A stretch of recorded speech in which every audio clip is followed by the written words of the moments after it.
त्याग करता है। वैसे ही शुद्ध स्वरूप परमानंद अपना रूप आत्मा तब प्राप्त होता है जब धन, लोक, पुत्र, ऐषणा आदि का त्याग करे। जब आत्मा की प्राप्ति होती है तब निर्विकल्प समाधि से शुद्ध चैतन्य का साक्षात्कार होता है, और जब समाधि से उसका साक्षात्कार होता है तब चेष्टा होने पर भी उसी में स्थित रहता है, परम निर्वाण पद को प्राप्त होता है। चित्त रूपी बेल दूर हो जाती है। जैसे रस्सी में जो बल होता है उसको खींचकर फिर छोड़ते हैं तब वह सीधी हो जाती है, वैसे ही जिसको समाधि में चैतन्य का साक्षात्कार होता है उसको उत्थान काल में भी वही भासित होता है। जाना है तो पहले गांव को छोड़ता है तभी दूसरे गांव पहुंचता आदमी।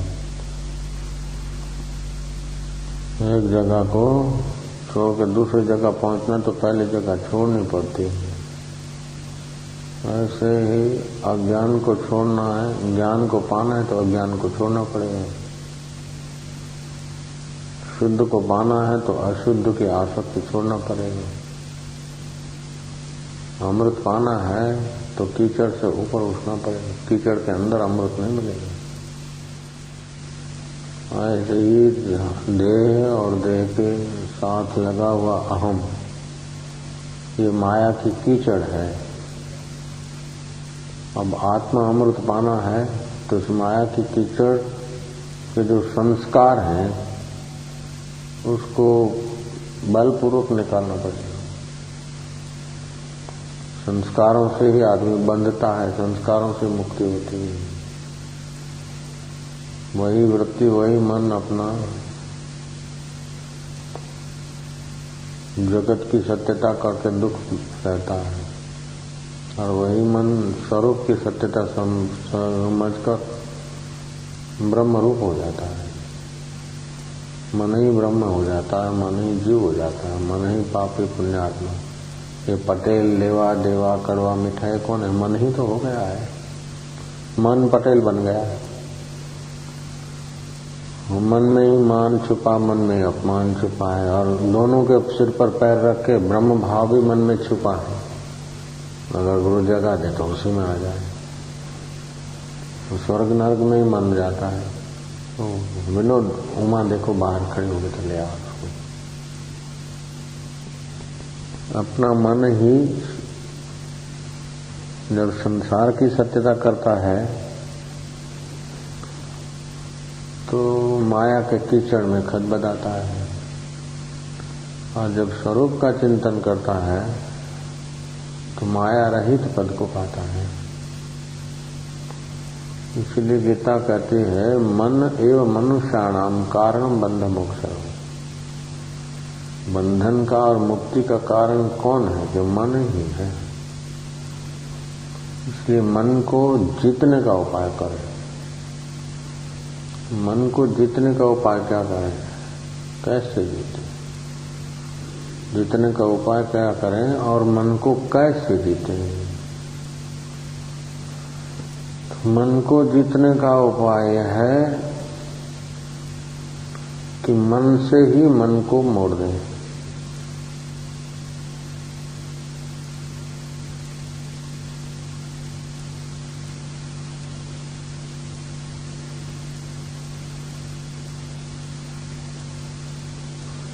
मन से ही मन को मोड़ दें। जो मन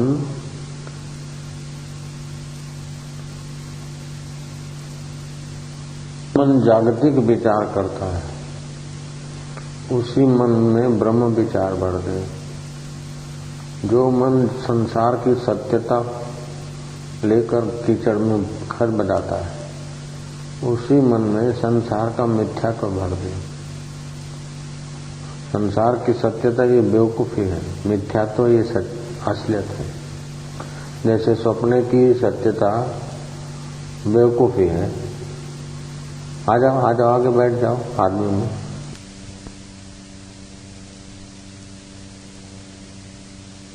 तो मन में ही संस्कार भरे हैं बंधन के। बंधन कैसे होता है? कोई देवता ने, कोई देव ने, कोई भगवान ने हमें बंधन में नहीं डाला है। मन में जगत की सत्यता के संस्कार फुर कर दृढ़ हो गए। उनको सत्यता के संस्कारों को निकाल कर मन निष्प्रभ हो जाए।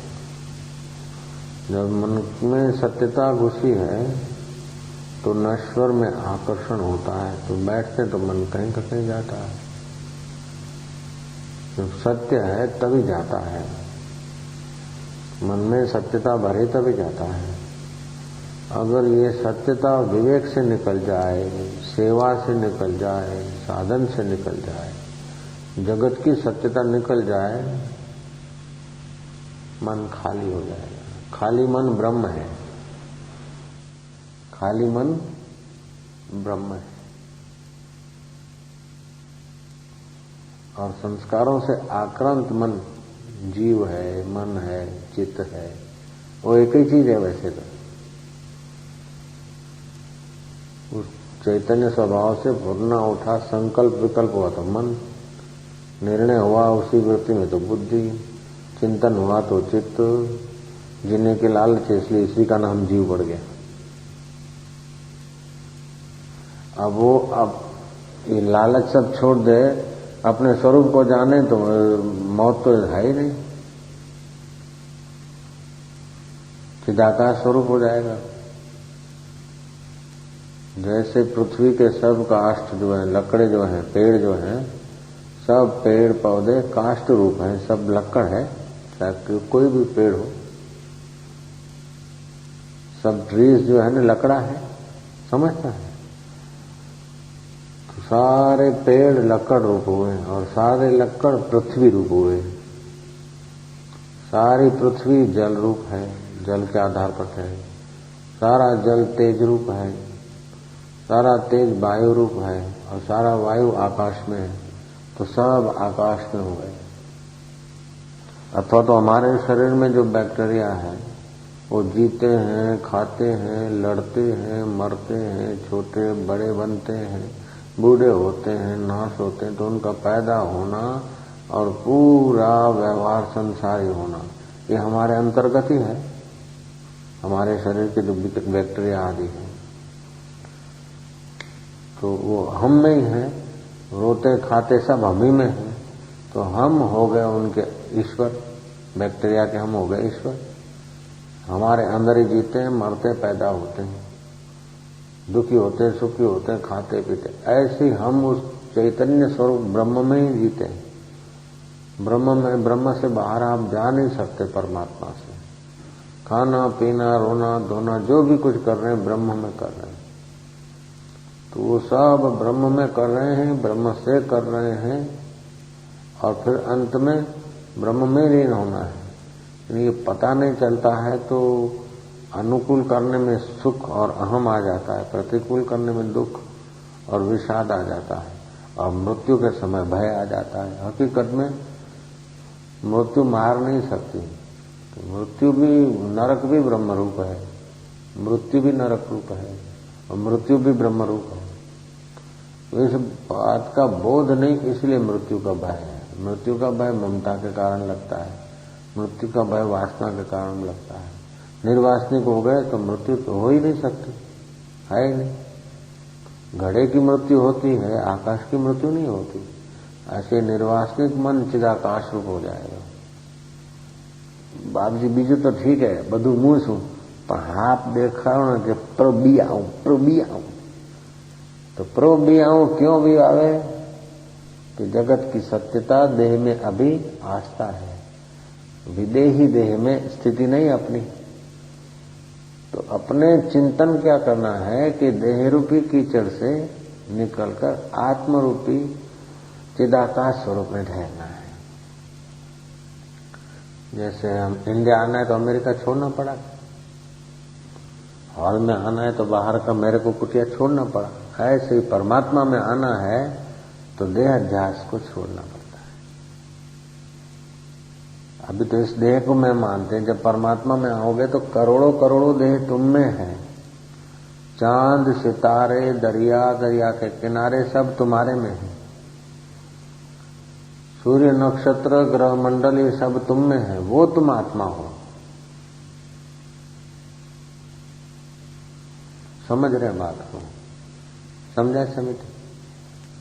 अभी तो देह में मैं हुआ ना, तो इसीलिए दुख का, सुख का, मृत्यु का आदि का भय वो लगता है। लेकिन मैं में जब मैं आ जाएगा, अपने आप में आ जाएंगे। जैसे चंद्रमा घड़े में आया, अपने को घड़ा मानता है तो घड़े का छोटापना, मोटापना, घड़े का पानी ठंडा गर्म, वो सब उसके साथ जुड़ जाता है तो वैसा लगता है।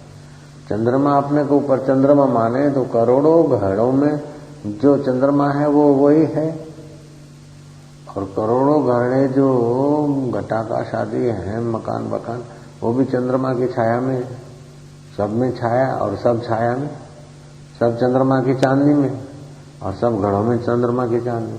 ऐसे ही वो घड़े का आकाश में, घटाकाश में आया हुआ जो चांद है, वो अगर अपने चांद स्वरूप को समझ लेता है तो एक घड़ा टूटे तो क्या और एक घड़ा बने तो क्या, हजारों घड़ों टूटे तो क्या, हजारों बने तो क्या। ऐसे ये चिदघन चेतन अपने व्यापक चेतन स्वरूप को जान ले तो फिर ये शरीर रूपी एक घड़े की कमाई तो अपनी कमाई नहीं, और गंवाया तो गंवाया नहीं। तो अनंत अनंत ब्रह्मांडों में व्यापक जो मैं हूं उसमें कोई फर्क नहीं पड़ा। फिर ये लगेगा कि minister, prime minister, Indra, Varun, Rudra, Kuber, अप्सरा, नाग, यक्ष, किन्नर, 14 लोग सब मुझी में है। तो ऐसा अपने व्यापक स्वरूप का अनुभव होता है, अपनी असलियत चैतन्य का साक्षात्कार होता है। ये कठिन नहीं है, लेकिन इस प्रकार का ज्ञान नहीं मिलता, और इस प्रकार के ज्ञान में तत्परता नहीं है, रुचि नहीं। इसीलिए हम लोग बड़ा घाटा सहते हैं, घनी नुकसानी सहन करी जा पड़े। घुमा फिरा के देह के तरफ ही आते हैं ना, तो देह से ऊपर उठ के अपने तरफ आ जाए।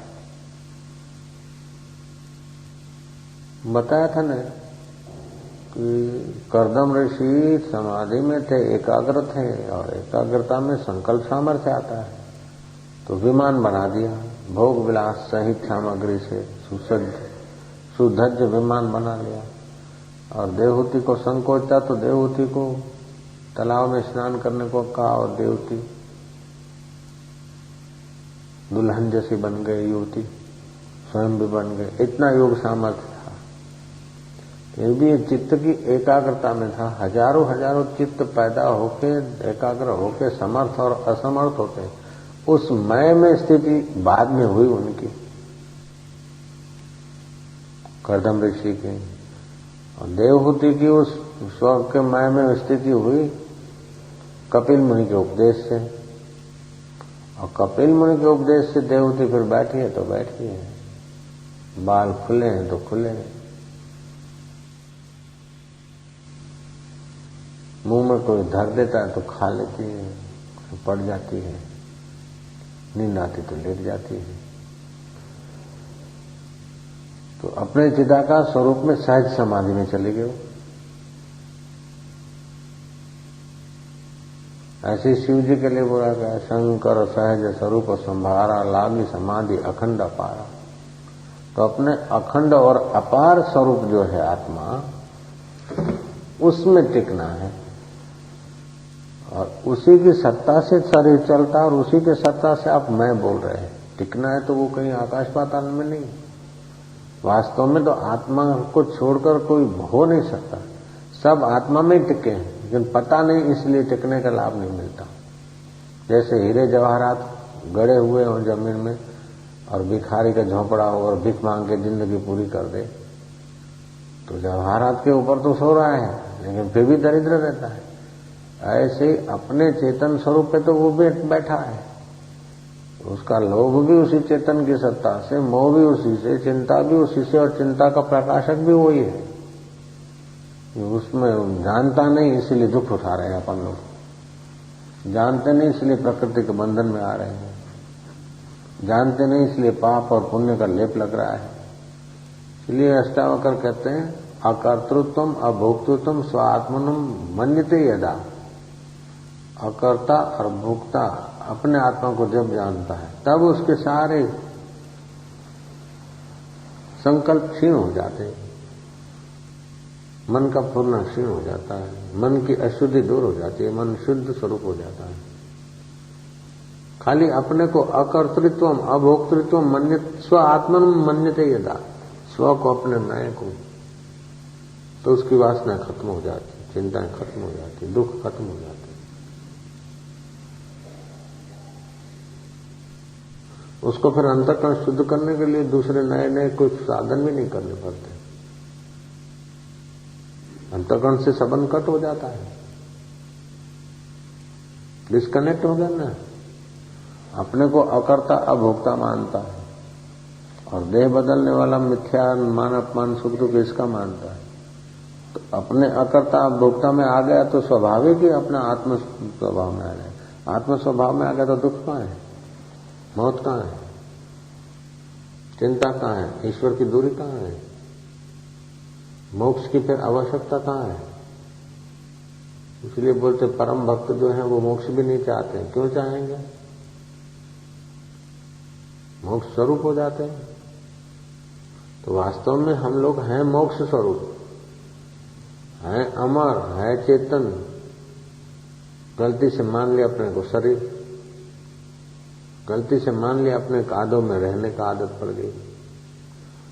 घड़े में आया हुआ चंद्रमा का बिंब वास्तव में प्रतिबिंब जो बिंब ही है, लेकिन मान रहा है अपने को घड़ा, मान रहा है अपने को पानी, और पानी हिला तो मैं हिला, पानी गर्म तो मैं गर्म, पानी ठंडा तो मैं ठंडा। हकीकत में पानी का ढुलना बनना बिगड़ना घड़े का उस पर कोई प्रभाव नहीं आता। ऐसे इस देह का बनना बिगड़ना मरना जीना तुम पर विदेही आत्मा पर कोई प्रभाव नहीं डालता। फिर भी मृत्यु की भय है, क्योंकि बोध नहीं हुआ। बोध क्यों नहीं हुआ कि बोध की तरफ तत्परता नहीं। कहीं तत्परता है तो बोध देने वाले महापुरुष नहीं है, कहीं महापुरुष है तो तत्परता नहीं है। इसलिए अकर्तृत्वम अभोक्तृत्वम स्व आत्मन मन्यते यदा, बस अकर्ता अभोक्ता अपने आत्मा को जब मानता है उस समय सारे संकल्प और अशुद्धियां क्षीण हो जाती है, आदमी ज्ञात भी हो जाता है।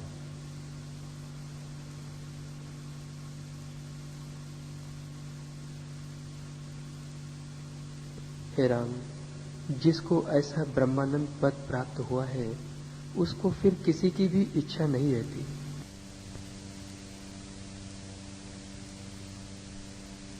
वाले पदार्थ उस पर कोई प्रभाव नहीं डालते, क्योंकि केवल उसकी ब्रह्मानंद में स्थिति होती है। जैसे घड़े को डंडा मारने वाली वस्तु अथवा घड़े की लंबी आयुष्य करने वाली वस्तु चांद पर कोई प्रभाव नहीं डाल सकती, घड़े में आया हुआ चांद पर।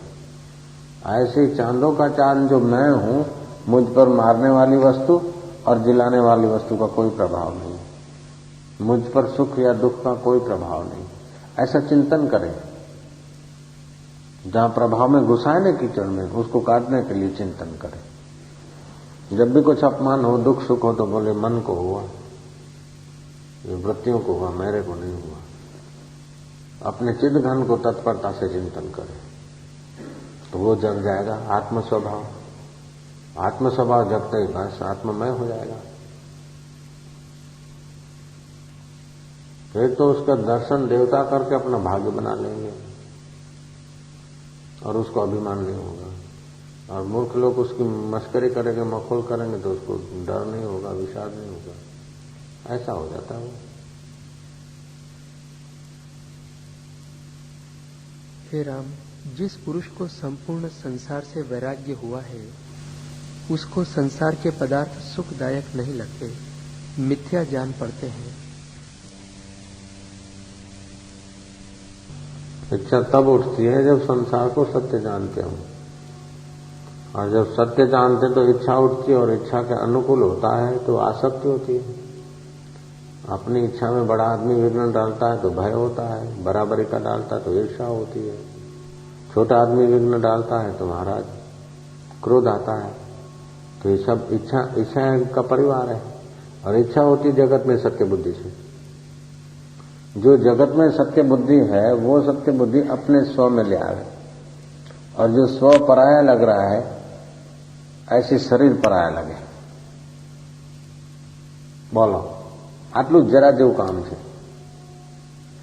कोई हजमेरी आवंदाता, कोई वो, कोई बोलबो करो। अभी तो करता हो के करने में शरीर के कीचड़ में फंसे ना अपन लोग।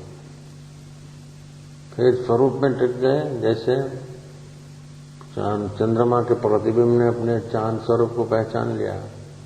फिर चाहे घड़ा कीचड़ में रखो, चाहे सोने का घड़ा बनाओ, चाहे तांबे का बनाओ, चाहे तोड़ दो, चाहे बढ़िया बना दो, चांद को कुछ नहीं। ऐसे बोध हो जाए फिर शरीर का कैसा प्रारंभ, कुछ नहीं, कोई वासना नहीं उठेगी, कोई वासना नहीं रहेगी। इसीलिए कोई ज्ञानवान नाच गान देखते, कोई ज्ञानवान समाधि करते, कोई ज्ञानवान पागलों का वेश बनाते, कोई ज्ञानवान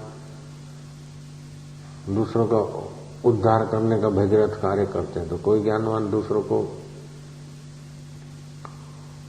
ताड़न करके भी वर या श्राप देने की विनोद लीला करते, जैसे दुर्वासा आदि। अंदर से कुछ नहीं।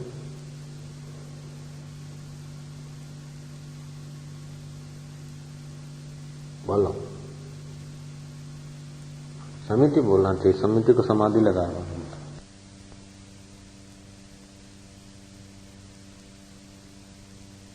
ત્યાં બી અડચણ આવે, ખાલી થઈ જાય તો એમાં પાછું મન આળસમાં પડી જાય, શૂન્યમાં પડી જાય, તો બૌદ્ધ માર્ગ સુધી પહોંચે। પણ શૂન્ય भी अभिष्ट नहीं है, शून्य भी पराकाष्ठा नहीं है।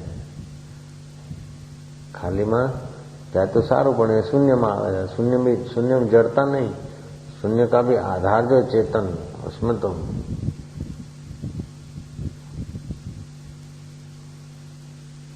शून्य को भी कोई देखने वाला है। आ शून्य છે એવું જ્ઞાન જેને થાય છે એમાં જાગી જાય।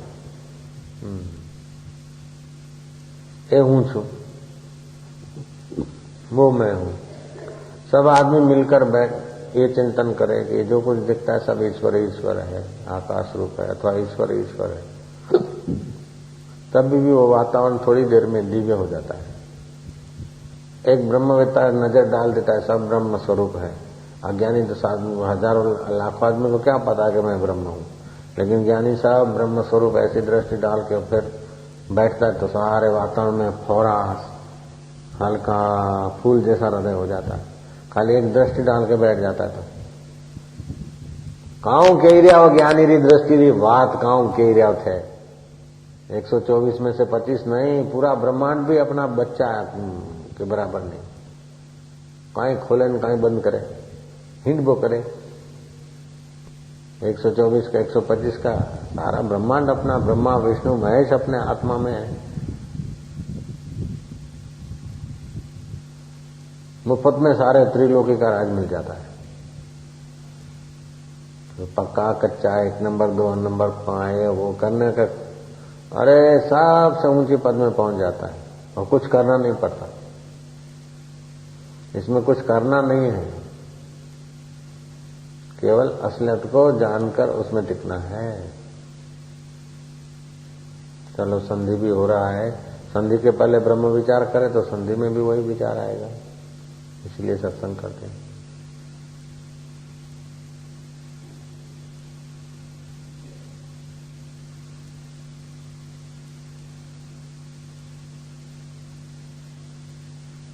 जब अहंता रूपी बीज नष्ट हो तब निर्वाण पद की प्राप्ति होती है। हे राम, संसार कुछ बना नहीं, भ्रम से सिद्ध हुआ है। जो बना नहीं है उसी के पीछे परेशान हो रहे हैं। संसार कुछ बना नहीं है, भ्रम से सिद्ध हो रहा है। ये भ्रांति मात्र है संसार। जैसे सपने में सब दिखता है, ये नदी है, अब नहाओ, तालाब है, अब भागो, गाड़ी आ रही है, ऐसा सब सच्चा लगता है। चालू सपने में सपने की चीजें सच्ची लगती हैं, आंख खोली तो कुछ बना नहीं था। ऐसे वास्तव में ये अंतःकरण की हल्की स्थिति में ये सब सच्चा लग रहा है। अंतःकरण की उन्नत स्थिति में पहुंच जाओ तो कुछ बना ही नहीं, सब चिदाकाश स्वरूप है। भ्रांति से भासता है, बना कुछ नहीं। કે આટલો ઠોસ જગત દેખાય છે? કોને દેખાય છે? કે મને દેખાય છે. તમે શોધો પોતાને, પોતાને शोधो चिदाकाश स्वरूप, तो जगत की ठोसता नहीं दिखेगी। जैसे फूगे में राई के दाने हैं, ऐसे ही चैतन्य स्वरूप आत्मा में ये आकाश स्वरूप ही जगत है, और वो चैतन्य स्वरूप में हूं।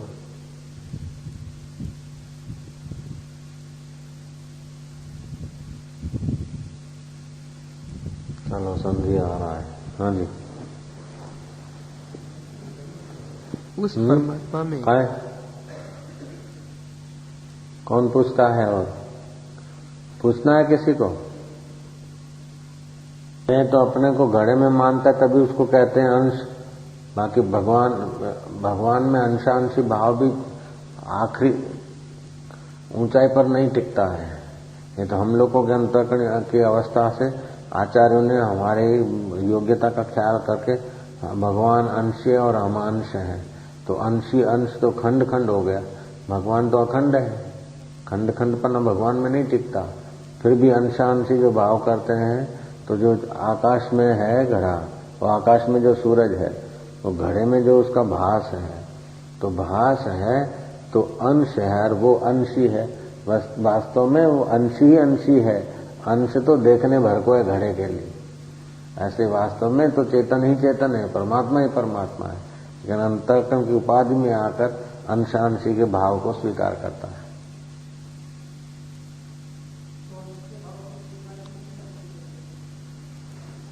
अंश के भाव को स्वीकार करने से मुसीबत है। अंशी हैं हम तो, सीधा अंशी के भाव में टिक नहीं सकता, तो अंश मान लो। वास्तव में तो अंश का भाव दुख देता है। अंश का भाव ही दुख देता है। अंश का भाव ही जन्म मरण में ले जाता है। ईश्वर अंश जीव अविनाशी, चेतन विमल सहज सुख राशि। अविमल है, चेतन है, सो माया बश भयो गोसाई, बंध्यो जीव मरकट की नाई। तो माया से बंधा है ना, माना धोखे से बंधा है, धोखा निकाल दे। तो समझाने का तरीका अलग अलग होता है ना आचार्यों का। उस समय के समाज को देख के उस समय की भाषा उपयोग करनी पड़ती है।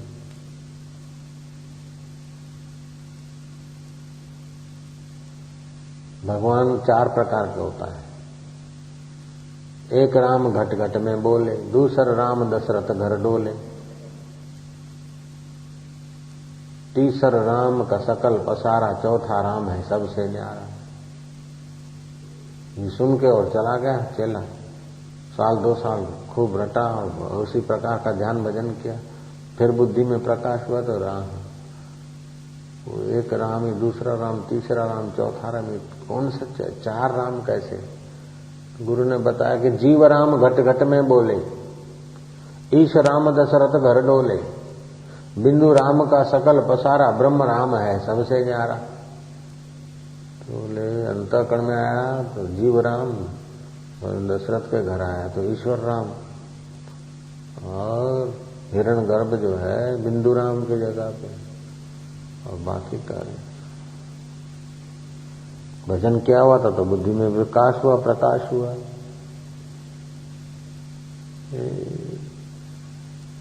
फिर बोला कि फिर भी तो 4 भगवान हो गए, एक घट घट में बोलने वाला, एक दशरथ घर डोलने वाला, और एक सृष्टि करने वाला, उनका संकल्प से सृष्टि करने वाला भगवान, और एक उस सबको से अलग और सबसे मिला हुआ। गुरु ने कहा अब तो अधिकारी है असली बात, आखिरी बात सुनने का। बाल मंदिर हो गया, हाई स्कूल हो गया, अभी PhD का, कॉलेज का तो अधिकारी हुआ।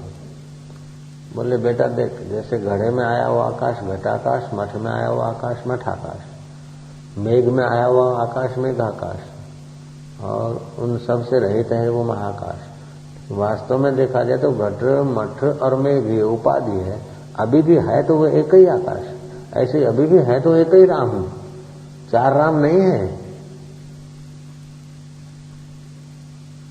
वही राम दशरथ घर डोले, वही राम घट घट में बोले, उसी राम का सकल पसारा वही राम है। एक राम घट घट में बोले, दूसर राम दशरथ घर डोले, तीसर राम का सकल पसारा, चौथा राम है सबसे न्यारा। ये सुन के और चला गया चेला। साल 2 साल खूब रटा और उसी प्रकार का ध्यान भजन किया। फिर बुद्धि में प्रकाश हुआ तो राम, वो एक राम ही, दूसरा राम, तीसरा राम, चौथा राम, कौन सच्चा है? 4 राम कैसे? तो गुरु ने बताया कि जीव राम घट घट में बोले, ईश राम दशरथ घर डोले, बिंदु राम का सकल पसारा, ब्रह्म राम है सबसे न्यारा।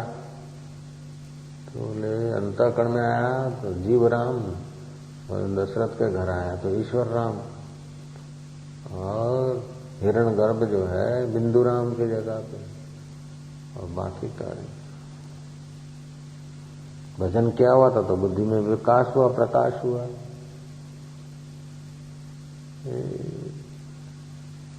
फिर बोला कि फिर भी तो 4 भगवान हो गए, एक घट घट में बोलने वाला, एक दशरथ घर डोलने वाला, और एक सृष्टि करने वाला, उनका संकल्प से सृष्टि करने वाला भगवान, और एक उस सबको से अलग और सबसे मिला हुआ।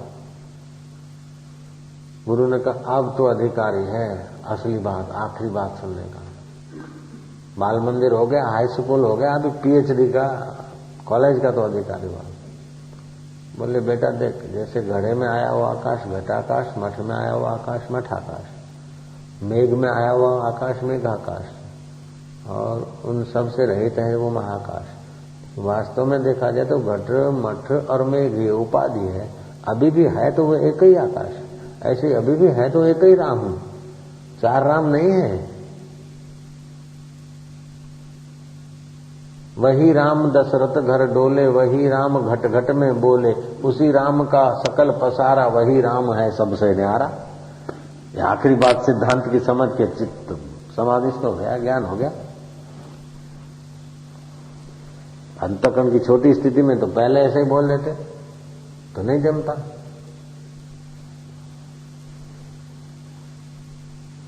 ये आम जनता, आम लोग जो थे, जो मंत्र दीक्षा नहीं लिए थे ऐसे, तो उनको भगा देना पड़ा। ये साधारण आदमी के लिए नहीं है, ये तो उत्तम कोटि के जिज्ञासु के लिए बात होती है। ये आध्यात्मिकता का कॉलेज है। ये सत्संग सुन के फिर उसी विचार में तल्लीन हो जाए, मनन में तल्लीन हो जाए। 20 साल 25 साल 30 साल की उम्र में जो हो गया वो सब सपना हो गया, जो हो रहा है वो भी सपना हो रहा है।